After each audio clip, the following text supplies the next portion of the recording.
بسم الله الرحمن الرحيم. إخواني وأخواتي المصريين في مصر وفي جميع أنحاء العالم، معكم مباشرة الأستاذ عماد عبد النبي أيوب، كبير معلمي تدريس المواد التجارية بدرجة وكيل الوزارة إدارة السيدة زينب التعليمية،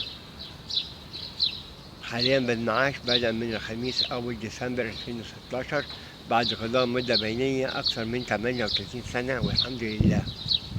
عماد عبد النبي أيوب أشهر مواطن في مصر.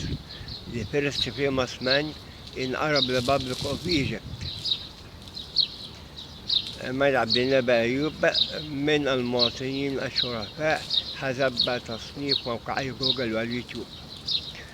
النهارده يا جماعة يوم السبت 17 يونيو 2017، واخد العجلة بتاعتي ونازل هنا على كورنيش النيل رود القاهرة، وبعمل حلقة جديدة علشان ارفعها على اليوتيوب على الفيسبوك احتفالا بالذكرى الرابعة لثورة 30 يونيو 2013، ثورة نزيهة مجيدة محفورة في التاريخ. بنوجه شكر للشعب المصري العظيم الذي قام بتعديل المسار وقضى على حكم الإخوان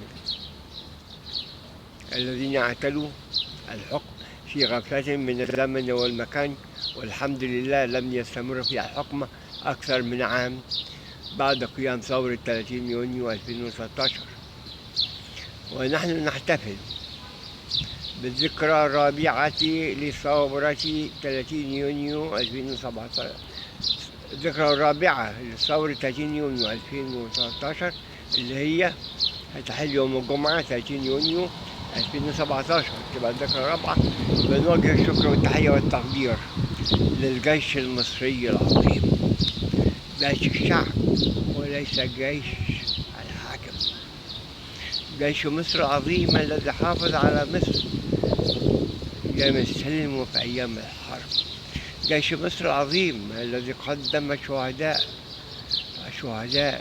بالمئات وبالألوف، والمصابين بالمئات والألوف، فداء للوطن مصر وفداء للمواطن المصري الذي حب بلده مصر ولم يهنها ولم يبقى يوم. تحية إكبار واعتزاز وإجلال واحترام ومحبة وتقدير للجيش المصري العظيم.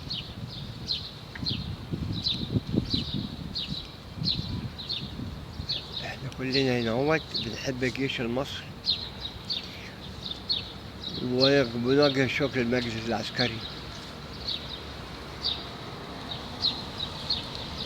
بعد ثورة 30 يونيو 2013، وبنوجه الشكر للزعيم القائد الراجل المحترم الرئيس عبد الفتاح سعيد حسين خليل السيسي رئيس جمهورية مصر العربية، الرجل الذي وضع روحه على يده ولم يأبه الإخوان ولم يهبه الأعداء ولم يهبه المأجورين المتاجرين بالدين، فنصره الله خير نصر وأحبه الشعب المصري العظيم. وما زال الرئيس المحترم يتعرض للبذاءات على قنوات الشرق والمكملين والعربي ومصر اليوم ولا مصر ايه، قنوات إخوانية تبث الشائعات والفتن.